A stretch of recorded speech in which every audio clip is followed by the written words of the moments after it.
Welcome to A Women's Brew, where women talk about beer. In today's episode, we're joined by Iain and JD from Wild Weather Ales. We're going to get an exclusive look and taste of their latest release, Cephalopod. I'm Joanne, and this is Tori. Heyo! And we are two beer-loving women on a mission to get more people drinking and talking about great beer. Come join us.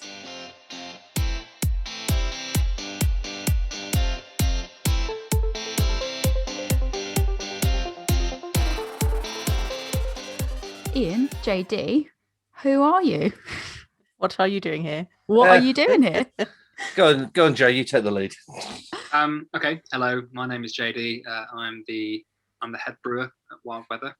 And I'm Iain. I'm sales and marketing, and as JD put me, director of fun. Oh, that's a really good title. I like an interesting amazing job titles. amazing title Yeah. to have. Yeah. Right, so between the two of you, do one of you guys want to give us an elevator pitch of Wild Weather, who you are, sort of when you started, just for anybody that for whatever reason doesn't know who you guys already are? Yeah, cool. Yeah, no worries. So we've been around for about 8 years.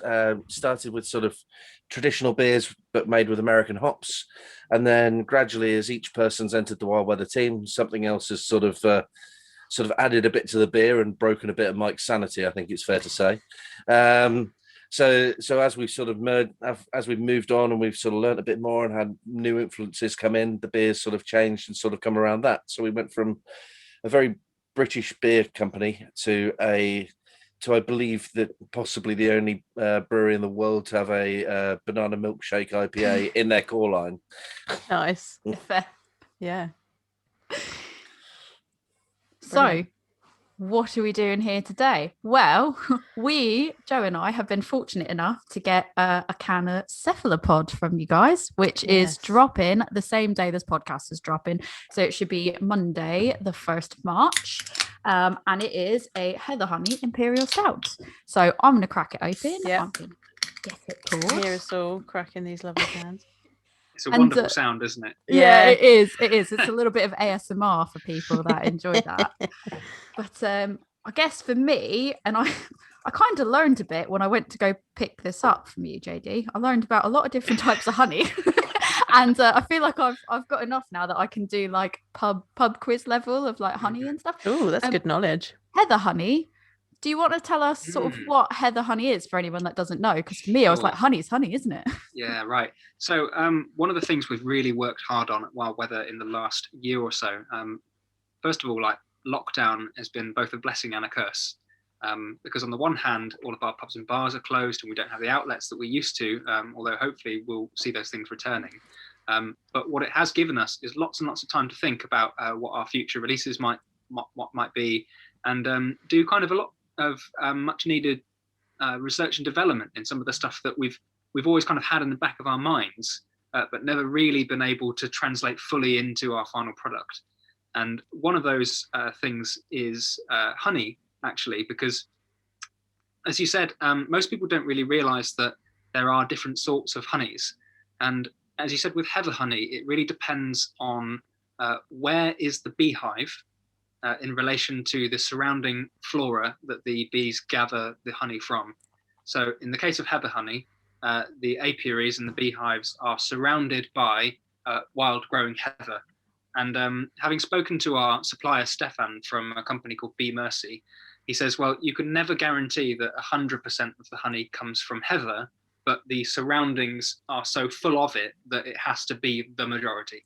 So just as with you get grapes coming from the south of France that make superior wines, and hops coming from America and New Zealand that make superior tropical style hops, you get a certain degree of terroir for your honey. Your honey is a little snapshot of whatever the flora and fauna are in the surrounding area. So as a result, Heather Honey is not like your average store-bought honey. Store-bought honey is often clear, orange, liquored back with glucose and fructose syrups, and very easily fermentable. But this Heather Honey, first of all, it's dark brown. Second of all, it doesn't smell like just sugar. It smells like almost like deep, dark kind of caramel, almost like spiced rum when you open up the honey barrel that we received. So I think the other nice thing, as Jay was saying, with the sort of having the extra time is, quite often we're sort of not pushed for time and coming up with ideas and getting it to glass, but it's nice to have that extra time to sort of really source our suppliers, work with people that we really want to work with, whether it be coffee, honey, or whatever we're doing at the time. It's nice to have that sort of that extra 5 minutes to make a connection and really get to know these people. Where's the honey supply in relation to where you guys are? So the honey supplier is based in the UK, and all the apiaries he works with are in Spain. Okay.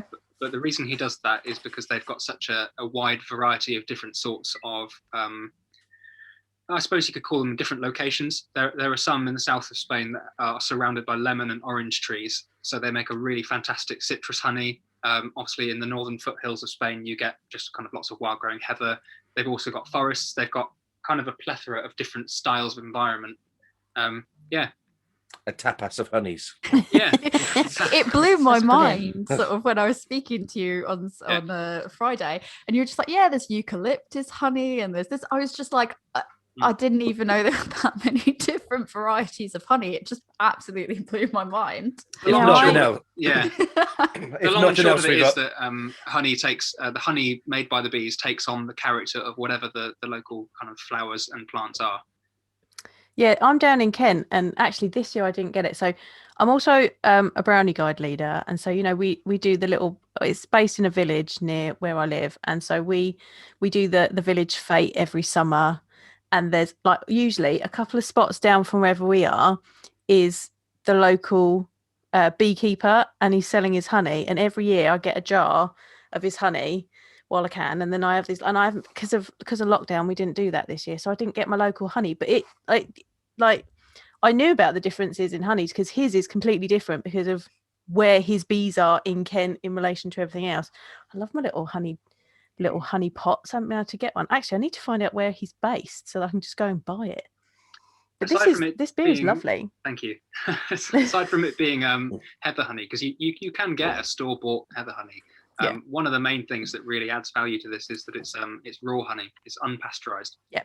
It's been completely untampered with, unlike the honey that needs to be, I guess you could call it processed in order to be on the shop shelves in like Tesco and Asda and so on. So our process is that this honey actually has to go in at the very end of the boil. It has to be exposed to 100 degrees liquor. Otherwise, we end up carrying with it all of the wild yeast and all of the pollen and all of the different things. And if we wanted to make an imperial heather honey saison, that would be the way to do it. Oh, please do that next. And speaking from experience of watching JD in the brewery, I can only imagine his frustration if he had to open like 2,500 tiny pots of honey to throw it in like that. Because I've seen the man have to grate 1,500. Was it 470 kiwis, or was it over 1,000 kiwis? I can't remember now. Never again. You got your machine now. You got your fancy little. See, that would be great for peeling kiwis, but not for juicing them. That's what I was trying to do. Right. Yeah. It's the work that goes into the beer as well. I think a lot of people, if they haven't seen, beers at work, beers being created with all these different ingredients, there's a lot of work that goes into it. Yeah, it's funny. I was on a podcast last week actually where somebody asked me the question, what is the difference between a microbrewery and a large brewery? And the best way I could explain it to him, because he was a complete novice at really understanding how breweries work, was that if you don't use very many machines and there's a man or a woman with a stick stirring a pot in there, it's probably a microbrewery. Yeah. If you see somebody stood on a gantry pushing buttons, and the beer is kind of almost essentially being designed but then making itself, that's probably a large brewery. Yeah. But yeah, you're right. There's a certain amount of there's a personal element to lots of these things. It's also led to some of our weirder conversations. I mean, especially the Damn Dead series. So we've had quite a few of. So once we did Damn Dead Cucumber, which I think was about the third in the series, you'll often hear us going, "Well, how many kiwis are there to the cucumber? How many watermelons to the kiwi?" Brilliant. Yeah. Brilliant measurements. I will say, I'm going to publicly say this, right? So before I was like, I didn't like the damn dead cucumber because it was too spot on with pickle. And in my brain, I tried it going, I don't like pickle. But I didn't make the connection that a sour cucumber was a pickle for some reason.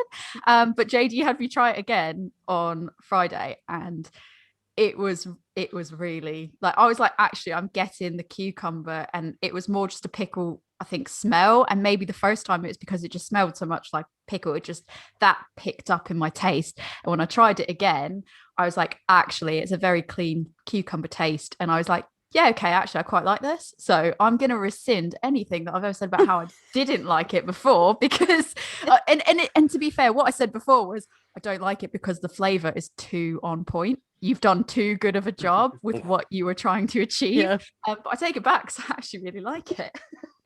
I'm glad of that. Well, we asked, I've got like a million questions, Joe. I'm sure you do as well. Before we do, should we sip this? Because I want to know what you think of it. So do you want to walk us through this, JD, about sort of what we should be getting out of it? Sure. So it is a 12% imperial stout at its heart, but without the honey, it would only be 10%. So 2% of that alcohol is just content from the honey that has fermented out. We used a colossal amount of honey in this beer. It is the single-handedly the most expensive ingredient we've ever bought for any beer in all the years that we've been brewing at Wild Weather. Another very shocked supplier. Whenever you call up anybody asking for a large amount of something and it's going to a brewery, you always get shocked, whether it be 45 kilos of honey, 20 kilos of cockles, 15 large tubs of marmalade. They're always shocked. I don't know why. Then do they sort of rock up delivering it, and then you're like, do you want to try something? And then they're like, oh, okay. We did have that once with the fishmonger that used to be in Smelly Alley. A long time ago, we brewed a cockle and seaweed stout, and that was my first of your beers that I ever had. Yeah, it was called Shellfish Bastard. Yeah. Yeah, I think my favourite was the guy that dropped off the kiwis, because one of the chaps in the brewery just when he dropped off the first 120 kiwis, one of the chaps just went, "Oh yeah, we're having kiwis for lunch." And he didn't think anything of it. And it wasn't until the third day that he was dropping off another 400 kiwis that he started to question what was actually going on. I like the fact it's just a casual, I'm just dropping off like a whole bunch, and then day 2 comes and it's like, we just really like kiwis. Yeah, we've had the lot. We didn't expect it so quickly. We just loved it and keep it coming. Yeah. So yeah, aside from it being essentially a 10% stout with all that extra sugar from the honey, the higher quality honey that you buy, the less fermentable it is. So if you're looking just for sugar content, your best bet would be to go for cheap honey. But the problem with that is that they're made of small chain sugars that the yeast is quite happy to metabolize. And by the time that the fermentation is finished, you're actually not left with a great deal of honey character left at the end.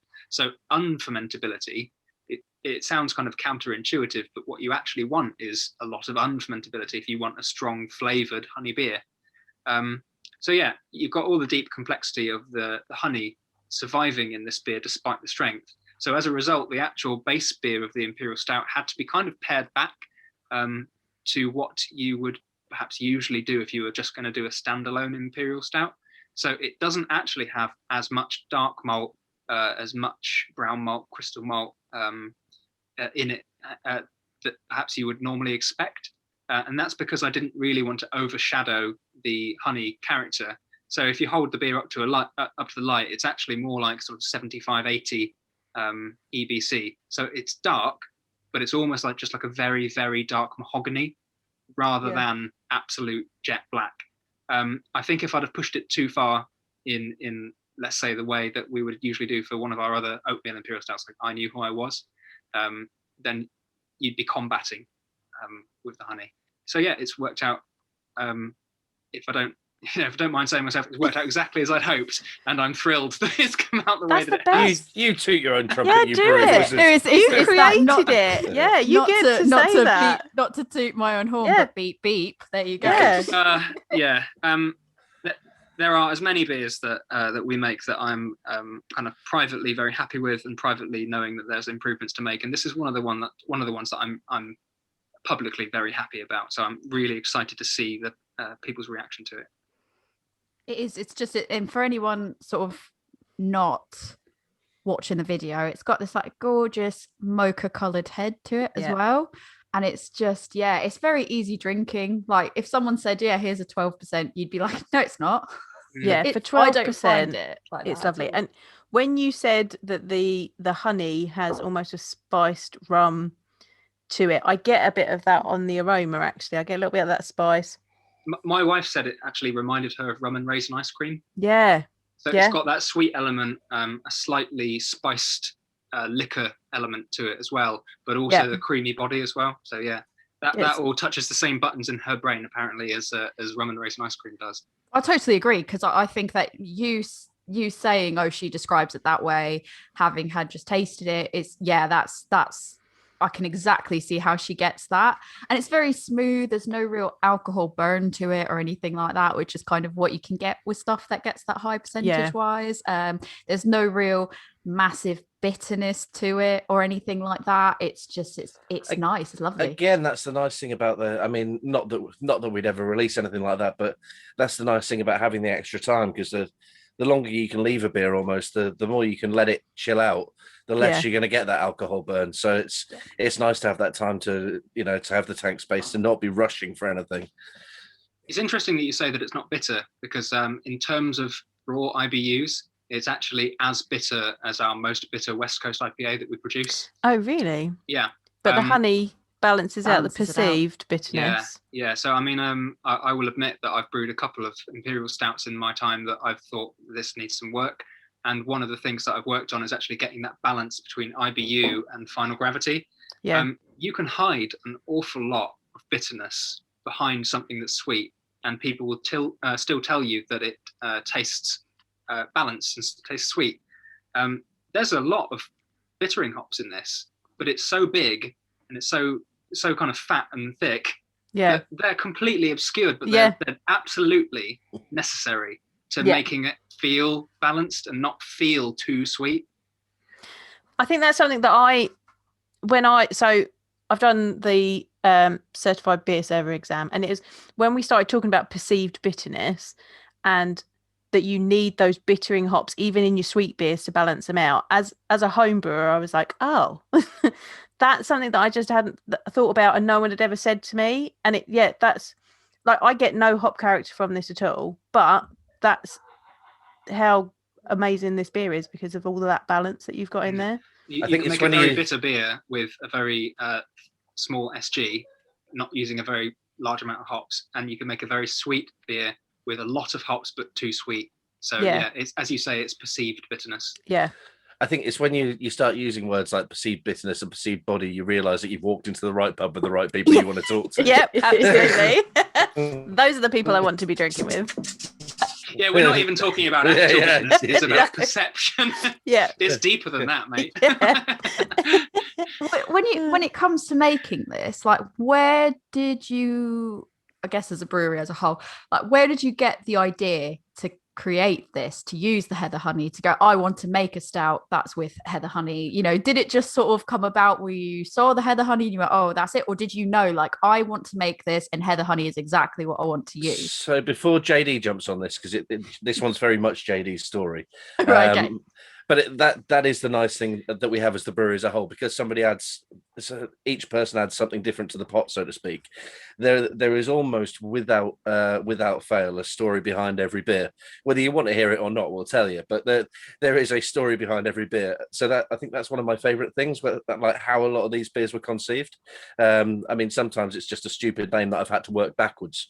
But this is Jay's, and I love it. I love how it started and where it got to. Well, I was actually going to bat some of this back to you, actually, but in essence, it began as a homebrew, as did many of the beers that I enjoy trying to recreate. I was lucky enough to live in a house with 5 of my best mates at university, 4 of which of us homebrewed regularly. So realistically, it was a kitchen full of collabs. Like, we had collaborations going on and steam in the kitchen, the smell of malt and hops wafting up, and you never knew what somebody would be brewing this day or next day. And we used to have house parties at our student house where we would brew all of the beer for the entire party and invite people over and just say, drink what you want, but give us some feedback. And out of the 6 of us that lived there, 3 of us went on, although we were studying vastly different kind of topics at university. I was studying to be a primary school teacher, for God's sake. That's worked out fine, isn't it? Yeah. No, the 3 of us ended up becoming professional brewers in some capacity. One of us now works as a distiller, and Ricky and myself both work as professional brewers. Ricky now works at Elusive, so we both at one stage worked for Bingham's Brewery. But yeah, this was one of my mate Ryan's beers, which I developed the recipe with him, and he's from Wales, and he just wanted to brew a Welsh beer. So I said, well, let's get some kind of provenance going on here. What ingredients are there that you could get from Wales that are really kind of speak to you? And he just went, well, there's some really nice honeys and stuff like that. So we ended up brewing a Welsh. It was supposed to be a mild. Right. It was supposed to be a 4% mild. So we did a 4% mild recipe and added in, I think it was either 3 or 4 jars into 20 litres of Heather honey. And I'm going to admit that we were kind of newbies at the time. We didn't really realise how much stronger the honey would make the beer. Yeah. So I told you that this is a 10% Imperial Stout base that is raised to 12 by the honey. Yeah. This was a 4% mild that was raised to just over 8%. Well, when things go wrong with honey, there's only one thing. There's only one thing to say, Manuka Matata. Yeah. Brilliant. But that recipe, it at the party that we launched it at, it went down faster than all the session IPAs that we brewed that day, and they were usually the faster things to go. So we kind of knew at that stage there was something with this, but the recipe needed refining. It was too sweet. There was too much honey and not enough base beer. So I was going to say to Ian, if you wanted to talk about what we did at Brewdog Angel, and obviously how we met Kane as well. Yeah. Before you do that, though, I just want to propose you make a beer called Manuka Matata. Yeah. If Do you've you not have already, any idea I how feel expensive like Manuka honey is? I feel like maybe it's just like a very small, like collector's edition. Cephalopod Mark 7 Manuka Matata. Manuka Matata. £500 a can. So we got an email from Brewdog Angel, which I don't know if they still have, but at the time had a load of. No, it's closed now. Yeah. So at the time had a load of sort of pilot kits out the back. Yeah. And it was from Kane, who's now the manager of the weather station. Kane's who gave me the seaweed and Scout beer. Yeah. So, can I just say on this small world, podcast, very small world. On record, Kane is a top bloke. Yeah. He's the manager of our weather station, and he's been essentially on furlough for the last almost a year. And at every turn and every change that the government's put in place, he has worked his arse off to try and get things sorted out, packed away, and then built back up, and then packed away again. So I really hope that if you've not been to the weather station, that you can go and be greeted by Kane, because he is an absolute dream. Oh yeah, it's very difficult to be grumpy around Kane. I didn't get to go pre-lockdown, and it's like I'm not that far away. So it's like now, after lockdown, I'm 100% going, and I'm going to have a sip for the homies that are on furlough. Well, it's more dangerous for you to go now, Tori, because now you know us. Yeah. Well, I had a plan to come up to Reading. Do you guys we were going to do it on we're going to do a little trek up somewhere else. And I was going to stop. Yeah, I was going to do a couple, and then lockdown happened. So you're on my list, and I'm even more excited now that Kane's there, because had some lovely chats with Kane at Brewdog Angel when that was open. He's a top man. Yeah, so he emailed us and said, we want you to do a live brew in front of a load of people. So we back and forth emails went, and we said to him, all right, well, they said, we provide all the ingredients, and we said, what's the budget? And they said, there isn't one. And then they very quickly regretted saying that. In Kane's words, I think Kane was assistant manager there at the time. And in Kane's words, he'd asked that question to the MD. And they said, oh, well, nobody's going to take the mick. And then we came along. It's a good thing you didn't propose Manuka Matata at that point. So we did 2 beers. I think one was an Imperial Sriracha, wasn't it? Was it a double Sriracha? It was a 9% Imperial Sriracha wheat beer. That's it. And then the other one was the sort of second incarnation of this, slightly changed. So Jay might correct me here, but we couldn't quite get the Heather honey, so it was a slightly different honey, and it had lactose. Yes, but because they couldn't because the sort of deal is they can't sell that beer because it's brewed on site. We got a few bottles of it, and then the staff had a bottle of it. And you know, in cartoons where they try something either really sour or sweet, and their sort of whole mouth runs away. Yeah. That's how that batch was. It was so sweet. Yeah. And I mean, it was delicious, but there was just too much. And I think me and Joe sat down, had a bottle or 6 of that, and then it evolved into where we are now. Yeah. Essentially, they weren't able to get the honey that we asked for, but they did get the quantity of honey, so the kind of the sweetness stood. And they also weren't able to achieve the attenuation, so how dry that we wanted the yeast to go. Yeah. So there was a number of factors there. I kind of threw a recipe at them, but also I was less experienced then at the time of doing that, and because I had no hand in actually looking after the beer and curating it like I do at the brewery. What we ended up with was a beer that Iain said that it made his teeth run away. But even then, I would say that was a development on the kind of initial idea from what was by that point almost 5 years prior. And then with all this lockdown time, our director Mike came downstairs one day and just went, "I think you should have a go at that Heather Honey beer." Off the back of a couple of successful beers and things that we've done right and kind of get our kit really singing. Now was the time where the kind of development comes full circle, and I feel like I've matured as a brewer and can actually put all of my effort into making this a really cracking. I was going to say pint. If you want to have it as a pint, fair play to you. This is the thing though, will you serve it as a pint, or will you go, it's too high, we cannot serve that as a pint? Because some places choose not to serve higher ABVs in a pint, but would you do it if somebody wanted it? I think the nice thing these days, especially now that people are sort of getting their head around craft beer bars and things like that, I think in general, the people that want a pint of it know that they can have a pint and be sensible on it. So I think, although we'll have it on the board as a sort of recommended, probably third or a half, I think we'll never turn people down because we've just got a lovely bunch of customers, really. Ultimately, if somebody comes up to the bar and says, "Look, can I have 3/3 in a pint glass, please?" And if they're able to come up to the bar and say that politely, and they make friends with Kane, then look. The most important, if they make friends with him. No, Kane makes friends with you. You don't make friends with Kane. Yeah. Literally, when I met him at Brewdog Angel, I'd been to a conference in whichever centre is near Brewdog Angel, and I was on my way home and I was like, I'll pop in and grab some beers, and he was just in there on his own, and we sat down. We tried whatever they had waiting to come out from the pilot kit there. He recommended me your beers. There was another weird beer they had on that we tried, and we just sat and had a chat, and that's how I met Kane. You will become friends with him. Yeah. This is why he's our bar manager. Like he's born to do that job. Mm-hmm. Yeah, definitely.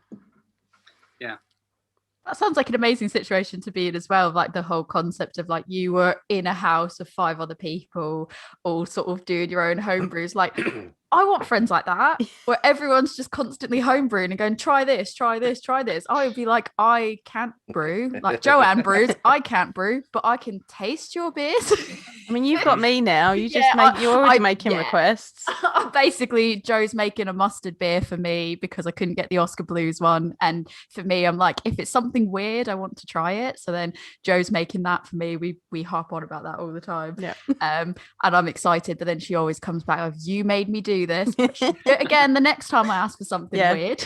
Jam Donut beer is the next one. Jam Donut Stout is the next one that we're doing for International Women's Day. That's going to be good. Nice. Yeah. Like it. Yeah, I like it. Working that recipe out at the minute. Yeah. Might chuck some actual donuts in it and see what happens. I voted actual donuts. I was like, put the donuts in. Why would you not? If nothing else, it's great for the Instagram. Well, exactly. Right. I'm thinking from a marketing standpoint. As a brewer, I can confirm that it is nothing but Instagram for that sort of stuff. Yeah. You do the photos as well, you said, don't you? I do, yeah. So you have to be like, oh, this would be a really good photo. No, it's you've got to be careful with stuff like donuts going into beer because they contain a lot of fat. This is an interesting thing about the honey in this stout, really, is that I always suspected this because we used to brew a beer at Bingham's called Berkshire Bee, which was a space hoppy IPA base with no dry hops, but with some local honey instead. And the head retention I noticed was always a little bit better, and I thought, well, that's interesting. With this stout, the body and head retention is over and above what I would expect for a beer of the strength and style. And although I'm not a honey researcher, I'm not a lab person. I wonder how many other people have said that sentence this evening. Probably just right. I think that raw unpasteurized honey must have a lot of long chain hydrophobic proteins and bits and bobs in it that all attempt to escape and become part of the latticed head on a stout.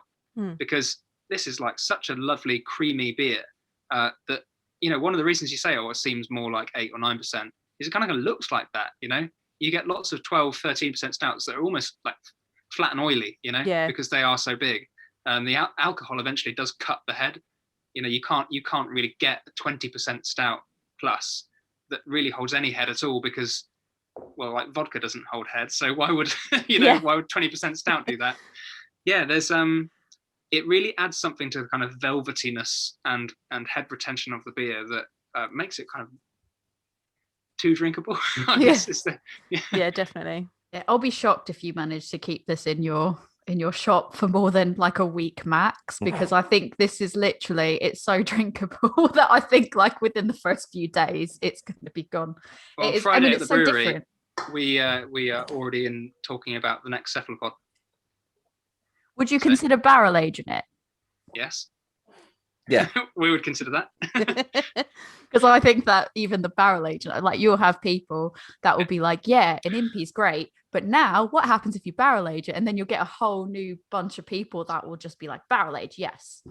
I think it's you say that. Go on, Ian, sorry. I think barrel aging is great, but it's finding the right barrel. It's, I was going to say, what barrel would you use for it? That's a good question. I think something like a cognac barrel, or depending on what the next honey tastes like a red wine barrel work really well. I love a bourbon barrel, don't get me wrong, but I think that can be overdone too many times. What about rum? Yeah, I mean that's right up there, isn't it? As JD's wife said, that sort of rum raisin, and my two friends Ben and Jerry both said it as well. How close are those friends? I guess my next question really, and I want Jo to ask questions as well. I don't want to like stop her from asking questions. But so Cephalopod, how did you come across that name? Because I know you guys do, it's like wild weather, but you guys do a lot of ocean type themed cans and the tentacles and all that. So Cephalopod, was that just because you tend to put a lot of like sort of octopus sort of tentacles on it, or was there a particular reason why you chose Cephalopod? Kraken had already been taken. Fair. No, we've as some of our kind of customers will have noticed, we've updated our brand over the course of the lockdown to kind of bring things into line, and Iain has taken over the job of designing all of our labels and making them look awesome, including the Cephalopod can, which I just think as a limited edition beer, it just looks like just a monolith. Yeah. A tiny for anyone can. watching the video. Oh yeah. It's really, really cool. And we've always been working with our graphic artist, Mark Bell, who's kind of, he's always been the one that's designed our kind of cartoon style cans.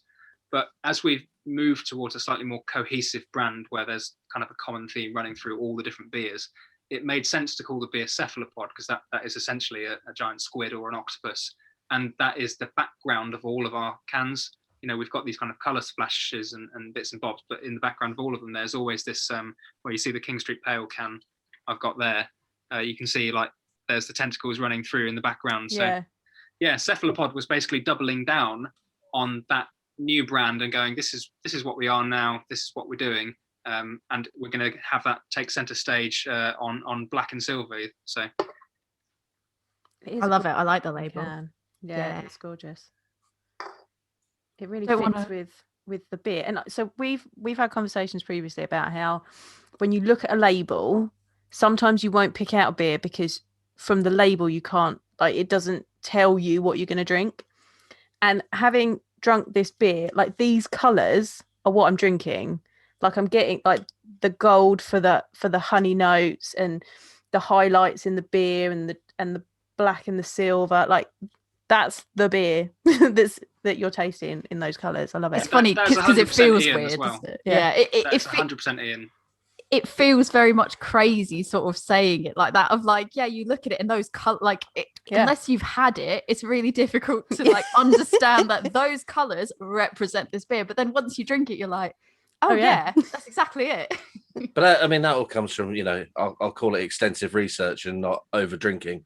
But like, we like to look at what other people are doing. And for me last year, I mean, one of my beers of last year was Immenso from Anarchy in just one of these pilly little cans.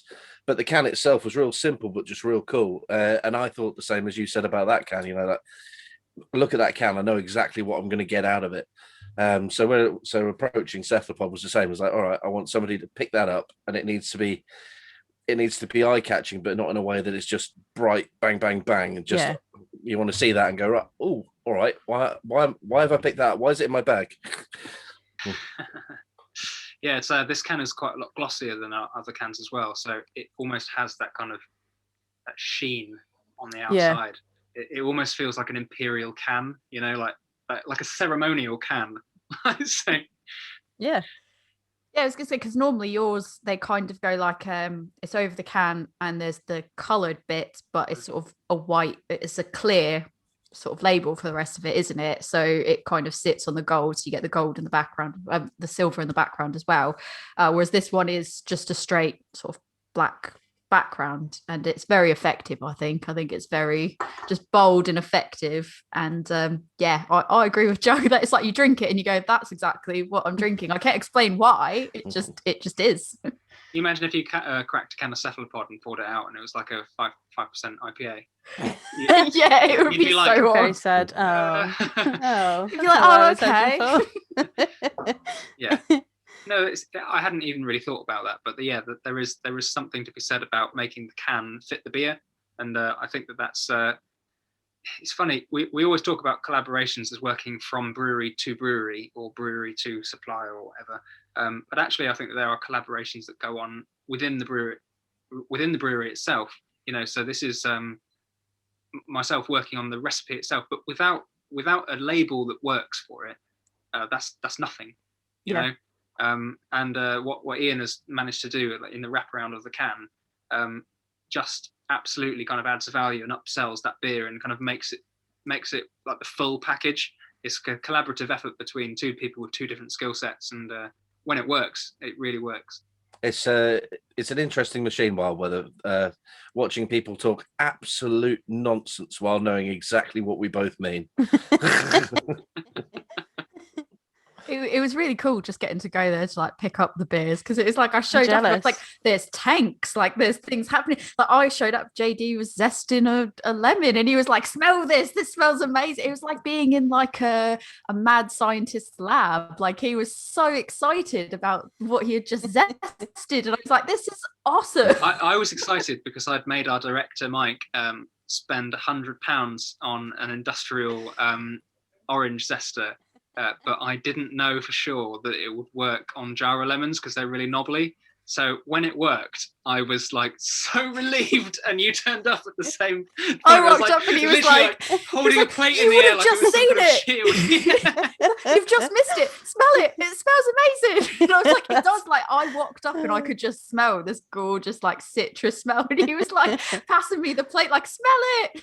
You should have seen it. It was so amazing. And it was like the atmosphere of being there. I was like, that's so cool, because I've seen sort of brewers, done brewery tours and stuff, but never been sort of in the zone with someone that is a brewer that is like, I'm excited about this, be excited. And I couldn't help but be excited by the fact that just he was excited. I was like, this is an exciting moment. And I've never wanted to get more hands-on in brewing something in my life. I was like, this is amazing. He was showing me the different bits. I was like, I like tag team me. I don't know what I'm doing. Tag me in. I'm ready to go. Like it was someone showed up. There was like some sustainability going on there, where there was a farmer that showed up to get spent grain, and I was like, I want to help you move stuff. Like this is incredible. It was an electric atmosphere, is what I would say, for such a small one-man atmosphere. Yeah, it was cool. I was like, I'm excited about this. I want to start doing something. I don't know what I want to do because I don't know what it is that I'd be doing. You just imagine if JD can be a one-man party all by himself. Imagine when we're back to normal and the rest of the team are there. You know? We miss them dearly. We've got a couple of really key members of the team that are on furlough at the moment, unfortunately, and the space, for all the atmosphere that you say that was there on the day of the grand peeling of the jar of lemon. One person. It's if you'd have seen me, Matt, Andy, Iain and Mike all stood around watching this thing work, you'd have turned up and it would have been like a World Cup win. I picture people with shirts off, like spinning it around. Going, Iain had probably had his shirt off anyway before the lemon was peeled. So. It was warm out. I will caveat. It was quite warm out. It was very sunny. Yeah. Brilliant. Well, incidentally, I mean that beer is going to be brewed hopefully in the next 10 days or so. We're waiting from shipment from our supplier for 150 Jara lemons, which are a lemon.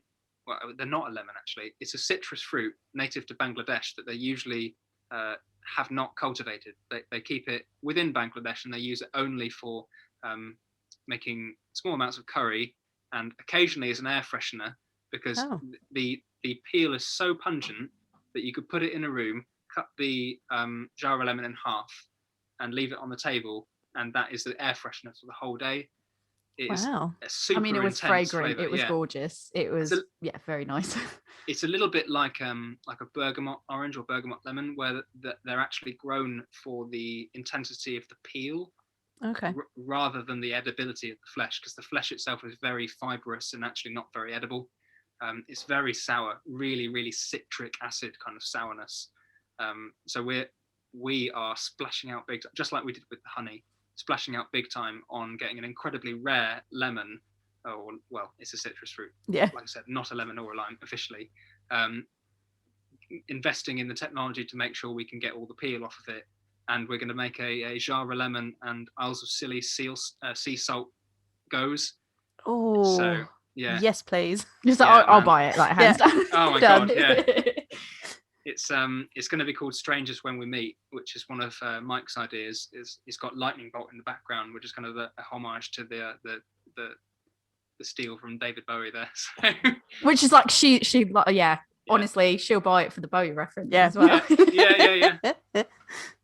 But yeah, well, Tori arrived on the day, in fact, maybe even the minute that all the pieces finally fell into place. So yeah, it was. I walked up and he was like, "I just finished testing it. Look at it. You should. If you were here a minute ago, you would have just seen it." And then he was like, "I should have videoed it. Why didn't I video it?" It sounds like a Wallace and Gromit episode, like on the day of the grand peel. It wasn't it, but he was great. He was like, "And then I'm gonna put it in this bit, and then we're gonna do this with it." And I was like, I'm ready to just like surgery. I was like, I'm ready to scrub in. What can I do? Like, tell me what I can do. Yeah. Like, I've never wanted to be more involved in something. It was so cool. All the Jara lemon flesh is going to be steeped at the end of the boil, and there will be some acid malt in the grist as well. So basically, by the time that the wort leaves the copper, it's already going to be slightly sour from the exposure to such a large amount of just fruit matter. Yeah. It's also going to have a really massive pectin haze as well, so it will be kind of nice, thick and cloudy kind of beer. And then we're gonna store the zest that we'll have taken off from our machine in the freezer until the right time it is to infuse it with our torpedo. Basically, just going to fill our kind of torpedo, which is a external chamber that we can hook up to the outside of the fermenter, and recirculate the beer as we mix in the sea salt, as we mix in any extra citric acid that we want to just tweak the final sourness of the beer. And it's essentially going to be a live creation of 3 different elements all happening at once on the same day. Going to get crashed, going to get canned, and then hopefully we'll trap this incredible intense citrus aroma with natural sea salt in the can on the day. Done. Wow, that sounds amazing. Yeah, he showed me the torpedo. I was like, that is cool. It's just I was like, traditional that's ales. a cool name. It's just traditional ales. That's what traditional ales are, right? Yeah. Yeah. But no, it was lovely getting to sort of go there, because I'd put off going there for so long because I always thought I had more time. And if COVID's taught us nothing, it's like you have no time at all. You don't realize how much little time you have. And so like this was the best reason during this time to be able to go there and to it was a bit of normalcy in my week. It was really nice. It was a really lovely experience. So thank you for that. I really enjoyed it. And I just wish, Jo, you could have been there, and Iain, you could have been there, and everyone could have been there. Really jealous now. Give it time. Give it That's time. it. We are really just hitting our stride with some of these beer ideas. Iain, Mike, and I had a meeting on Friday where we planned out probably the next 6 months worth of wild weather releases, and some of them are just incredibly exciting. And we really hope that as restrictions get lifted, we can invite people back and kind of bring them into the experience a bit more. And then Jo can come, and then we can both go there, and it'll be exciting times. Yeah. We'll let you play with the lemon peeler. Oh yeah. it was fun to watch you. I was like, how did you do it? And he's like, hang on, there's no zest on it, but I'll show you anyways. And I was like, this is exciting. But if nothing else, what I sort of got from what I've known of you guys through the years that I've known about you guys, you just use quality ingredients all the time, and it seems like you don't really sacrifice quality for quantity, or you know, it's not like we're going to make a profit at the sake of just putting in any ingredient. Like, you're always putting in the best ingredients. The thing is, there's no room anymore. You know, we're blessed in this country now. I mean, I suppose in a way it's a curse for some breweries, but thankfully it's such a nice community. But we're blessed in that so many people are using so many good ingredients, and every brewery's making something great. You know, you had Three Hills on the other day, which I'm really rating at the minute. Likewise. Yeah, good. But you know, everybody's raising the bar and raising the game, which means that there's no room anymore to just go, that'll do. It's let's go for it, or let's not at all. You know, why would we want to be at the bottom of the pile when we can aspire to be our peers? You know, that's it. Is you can.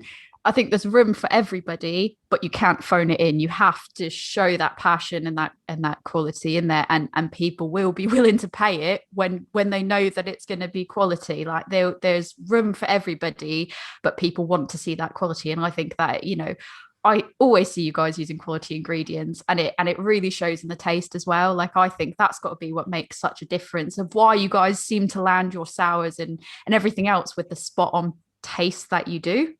It's got to be because you just use the most quality ingredients, as demonstrated by Heather Honey and, you know, your Bangladeshi not lemons. And I think that a lot of that's got to go to Jay as well, because it's not just quality ingredients, but it's, you know, you can use the best things in the world, but if you don't pair it correctly or write the right base beer on the bottom of it to go with these things, then it'll never work. You know, so I think Jay should get a lot of credit for the way he builds those base beers to really make those, you know, to build a plinth for those ingredients. Cheers, dude. I was really interested, and I was going to ask about this actually before you said it, about how the honey you've used in Cephalopod, that it's got the terroir from the area that it's from. Like, I think that is something that's going to become really important in beers going forward. Like, people talk about it in wine all the time, but they've never really like talked about it in beer.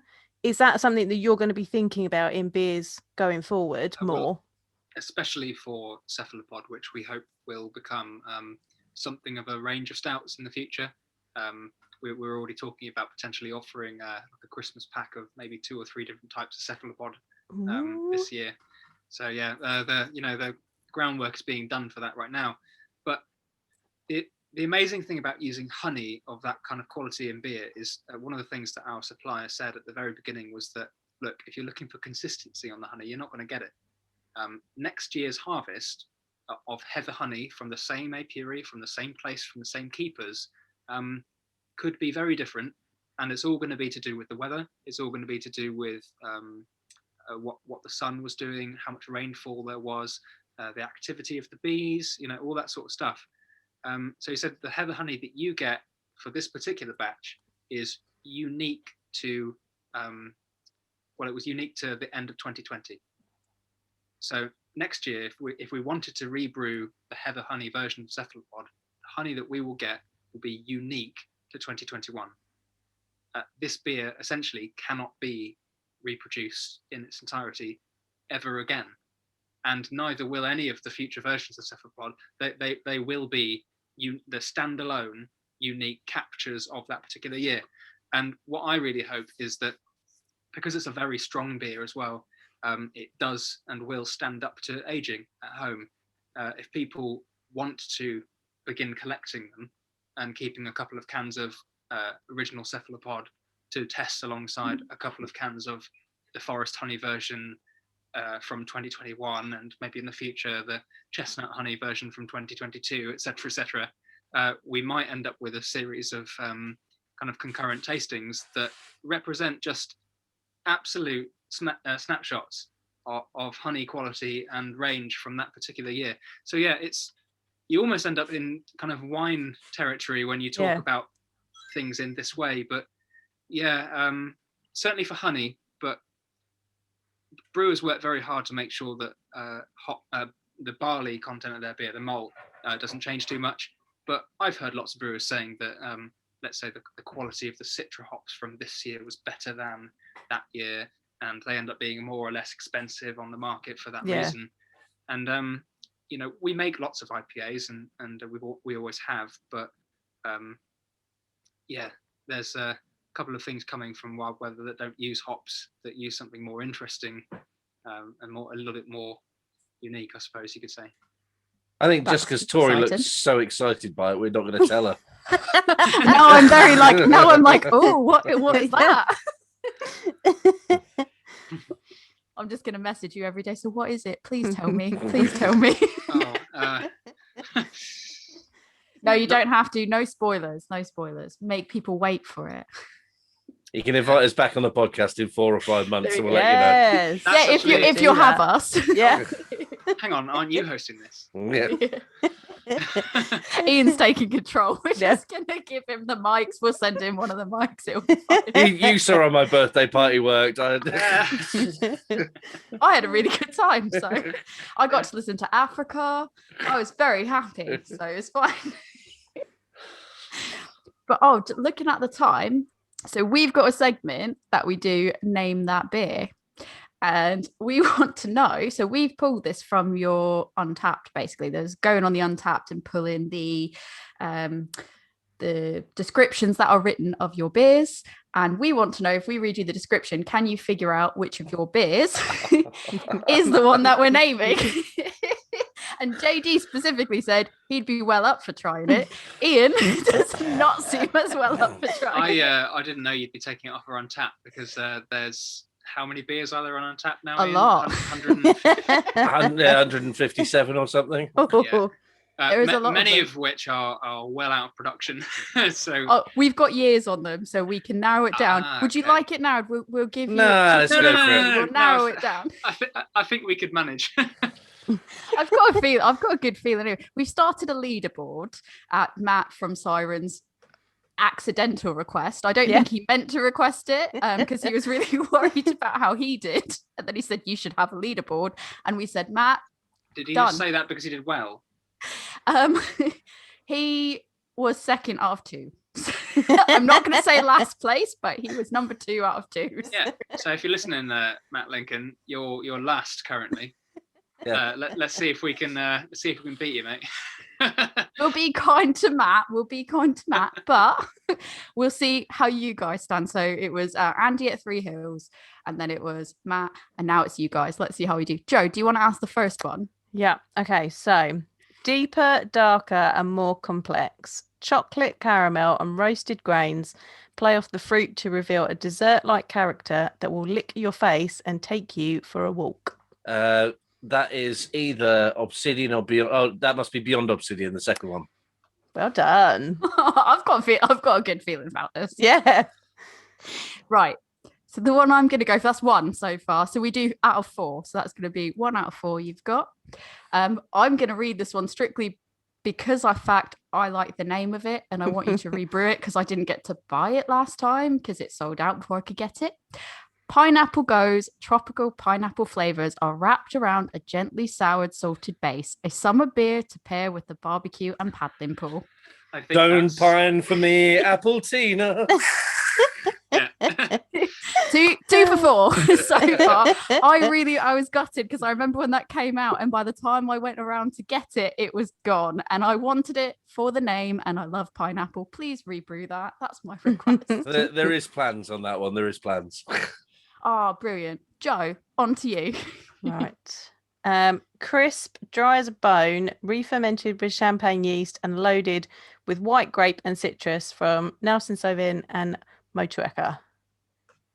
You got it, Jay, or shall I do it? Yeah, I think that's champagne in the membrane. Champagne in the brew. Yeah. I was going to pick that one next. Then you did it. You love a brew. Right. 3. Yeah, I do. I really do. And the name was brilliant. You guys, if nothing else, not for the amazing flavors you guys do, not for just the great personalities you guys have, the names of your beers are incredible. So here it is for the win. Are you ready? Banana cherry sour, lingering banana and cherry meets searing sour to discuss a treaty within the mouth. A complex blend of berries works alongside a light malt bill to create a complex sour. Do you want to take this one at the same time, Ian? 3, 2, 1. 1. First person fruiter. Yes! Well done. Congratulations! You're number 1 on the leaderboard. You're top of the leaderboard. You didn't even hesitate on any of them. So you both were like, who wants to take it? We both have it. I think when you've got quite diverse flavours, stupid as a stupid does. We're easy. There's your next. Look, I've got another beer name for you. Stupid is as stupid does. That's your next beer. There you go. Because Wild Weather is actually a very small team, so you're unlikely to come across anybody who works at Wild Weather who isn't really familiar with all of our catalogue, because we've all got to say we all take part in the brewing and packaging process and the design process of everything. So I'm pretty sure you could have picked any 2 members of Wild Weather, given them the same questions, and you'd have the same answers, to be honest.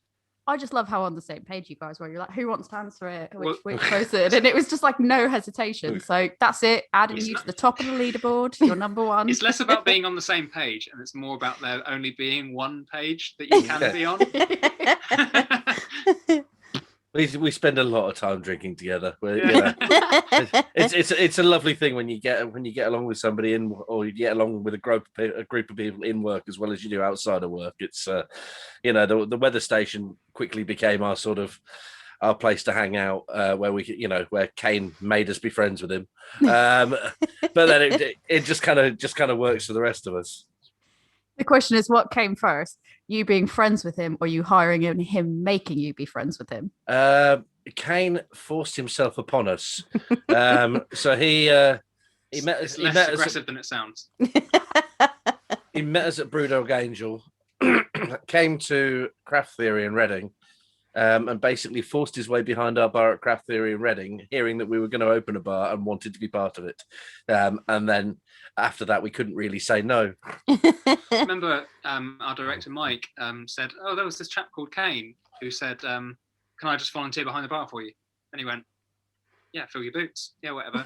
And he ran an absolutely blazing shift, unpaid, everything, and just really kind of knew his stuff about our beers already. And I think that was the kind of, that had lit the touch paper for Mike, and just went, yeah, this guy is kind of a bit special. This is way before we even owned the premises at the weather station, but yeah, it kept Kane in his mind. That's the way to do it.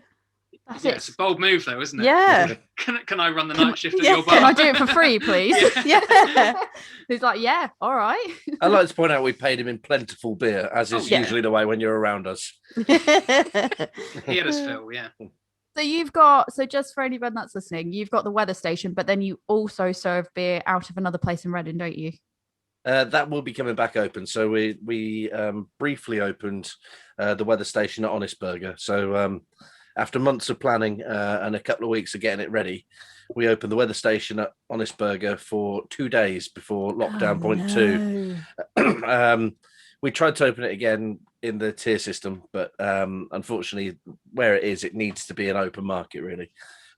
So we hope and touch wood that when we sort of get back to some sort of normality, hopefully in July or June, then we'll be able to open that as well. So we'll have the weather station at Honest, which is 8 lines, usually 5 wild weather, 3 3 randoms and a cask. And we try and do like a good selection of everything there. And then we've got the weather station, which is 20 keg lines and 3 cask. Nice. Brilliant. Fingers crossed then that this will all go smoothly as quickly as possible and you guys can get back open, because to be honest, I think the first time I spoke to you, Iain, was in one of the groups and you were so friendly and inviting. You were just like, well, there's always room for you at the weather station if you ever want, because I said, I've not gone to a lot of these different places because I don't want to go by myself. Places my husband will go, but it's like the 2 of us will go on our own. I don't have a lot of craft beer friends. Like before lockdown I didn't have a lot of craft beer friends. Now I feel like I've got a lot, and you were just like, you're always welcome here whenever you want. And it was just such a friendly and inviting place. So I encourage anyone, as soon as we can again, to come visit the weather station as soon as they can in a safe manner to do so. So yeah, I guess any final thoughts, Jo? We'll start with you before we move on to them. We let them plug their stuff. Any final thoughts for you, Jo? Go buy this beer. So we were very kindly given 2 of these. I don't want to drink my other one now. I want to save it. I'm saving mine. Yeah, I want to save it. I want to know what it's going to taste like in a year's time. Yeah, I can keep them. I think I'm going to do. I might have to buy some more. This is absolutely delicious. Same. Thank you so much for coming on and letting us try this with you. I'll tell you what we'll do. I'll tell you what we'll do. We'll do a special offer. We'll do a discount code. We'll do a 5% discount code just for your listeners. Yes. What do you want the discount code to be?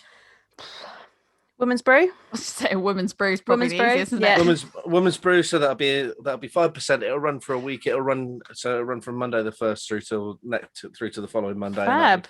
Thank you very much. How would you spell that? How would I spell it? Well, would you want it to be a Women's Brew? Ask the dyslexic how to spell it. Yeah, that's the one. Yeah, we can do a Women's Brew. Yeah, let's do a Women's Brew. So that'll be brew, yeah. And women's, that'll be caps locks, no spaces. Yeah. Yep. Fabulous. Thank you very much. We'll put it in our show notes as well. Yes. And seize this opportunity seriously to not just get Cephalopod, but to try all the other stuff, because it's like there's so many good options out there.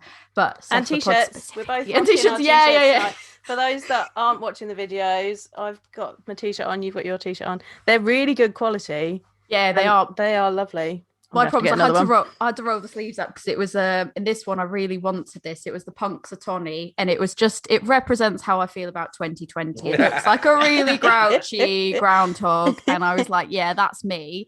But then it was like the smallest size you had left was an XL, and I was like, well, I'm still going to get it anyways because Joanne ordered a t-shirt, and then I got t-shirt envy, and I was like, well, I really want that one. So I've just decided to roll the sleeves up, and I'm like, it's good. It's all good. So they've got lots of stuff on there. You've got snoods, you've got hats, you've got my glass for anyone that wants a glass. And Cephalopod. Amazing. But any last things you guys want to plug, and what's your socials and all that? I guess it's probably worth mentioning because this will be live on Monday the 1st, right? Yes, correct. So, that is the launch day of Cephalopod. You can buy it in single cans, 4 packs, whole cases if you want. But also at the very same time, we've just got fresh batches of King Street Pale, our 4.2% American Pale Ale that is the house beer at Honest Burger in Reading, back in can. We've also got Shepherd's Warning, our 5.6% Citra IPA, back in can at the same time.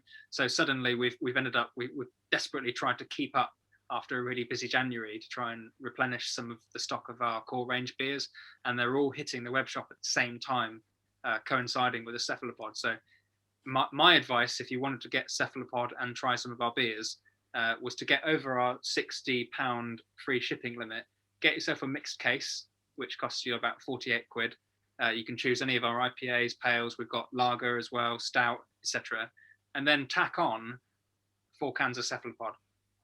That I believe should take you just over the £60 limit, and then you can get your free delivery if you don't live local. Alternatively, we still do a click and collect service. So if you just wanted 1 can, then do that as a click and collect.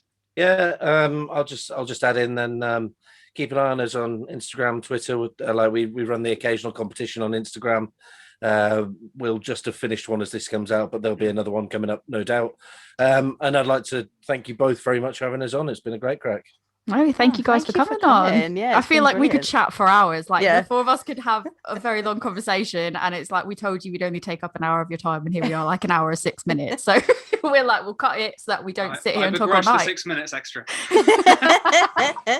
I think we've been really good as well. We didn't really go off on any tangents. We normally deviate on tangents like a lot. So we've not talked about crumpets. We've not done anything to like deviate on tangents. So I think we've been best behavior tonight. So yeah, well done to us, Jo. Pat on the back. Job to us. I mean, you say well done to you, but I think that's only because you got that out of your system on my birthday party when you were on tour. I did, yeah. But seriously, thank you guys for having us. It's really nice to actually see a little bit of I spoke to my wife about this earlier afternoon. A little bit of gender equality going on in these kind of things. So to have a chat between two women and two men about what's going on in the craft beer industry, and especially with Wild Weather, is it's actually really kind of gratifying and refreshing. So thanks for doing what you're doing. Thank you. That's what we wanted to do. Is we wanted to just raise female voices. So thank you for coming and talk to us, because it really helps us do what it is we want to do. So cool. Brilliant. With that, we'll let you guys go. Yeah. Thank you so much. Thank you. Lovely. See you soon. Yeah. And there you have it. There was our lovely talk with Iain and JD. They are really cool. They're really interesting. And I think that was like just a really great insight into Wild Weather beers and their quirkiness. I know, and they're people that you definitely want to drink with. Like I feel like they're people that you want to drink with. They're knowledgeable about what they're drinking, but they're also just a lot of fun. I want to go brew with JD. Like I need to learn. I am JD about brewing, please. I am telling you, you are a person that already brews. I have not even brewed, and I was just like, give me those wellies over there, like, and I'm getting in the tank, I'm doing something. Like I felt inspired to do something, but I didn't know what to do because I don't have the experience that you have. Don't stand around too long because they will get you working. Don't you worry. I would do it. But yeah, no, that was. Thank you to them for sort of joining us, because that was brilliant. That was a brilliant conversation, and the beer was amazing. And I really want to go and order more. Yeah, I am going to order more. And speaking of ordering, incredibly kind of them to give our listeners a 5% off on their store for this week only. So that is, the code will be A Woman's Brew, all capitals. Pop that in and you'll get a 5% discount on anything that you order from them for this week only. That's starting on the 1st of March. Yes, that was exceptionally kind, because they did not need to do that. We did not plan that in advance. That was just maybe we just gave Iain the right amount of cephalopod to drink before that. I don't know. Maybe it was, JD's happy about the rugby results. I don't know, but I'll take it. We're not going to question it. Thank you very much. That's very kind. And I'm definitely going to order more cephalopod. Yeah. I'm going to lay this amazing. I'm going to lay it down. I want to save it now. I want to do verticals of different cephalopods over the years. Yes, especially because they sort of said, they're going to keep bringing out these variants. So it just makes me want to do it even more. So yeah. So thank you guys for listening. That was brilliant. And Jo, where can people talk to you about Cephalopod? So if you want to come and talk to me about Cephalopod, or you want to talk to me about terroir in beer, which is my new favourite thing, you can find me. I am a Woman's Brew on Instagram, Facebook and Twitter, or you can find my beer school, Love Beer Learning, where you can learn about beer tasting and flavour descriptors and such, and we can talk about verticals, tastings in beer if you'd like. That is Love Beer Learning, and that is on Facebook, Instagram and Twitter. You can also find our website, lovebeerlearning.co.uk, and you can email us at lovebeerlearning@gmail.com. And if you want to email us at the podcast, use that address as well, and we'll pick you up from there. If you've got any questions or other breweries that you want us to feature, we can approach, or if you just want to give us some questions for when we talk to Wild Weather next, because I think that's going to be happening. We're just going to kind of force them, I think. I think it was decided when they have something that what they discussed at spoiler alert on the podcast. Yeah, we're just going to force them to talk to us again. Yeah, so. We like them. They're now friends of the podcast. Yes, friends of the pod. And where, if they would like to speak about knobbly lemons, and Zest. Can people get hold of you, Tori? I mean, yeah, they can find me on Instagram at adventures_in_hoptimism. You can talk to me about Zest and lemons. You can talk to me about my lack of understanding about what to do in brewing, but want to do it anyways, or just Cephalopod, because I could talk about this for ages. So yeah, that's where you can find me. I'm on Instagram. Instagram only because I'm lame. I'm not Joanne. I do not have the interesting TikTokies or anything else like that. But yeah, and make sure you go check out Wild Weather on all the socials, as they said, and support them and support everyone you can, but especially the Cephalopod. Yeah. So on that note, cheers.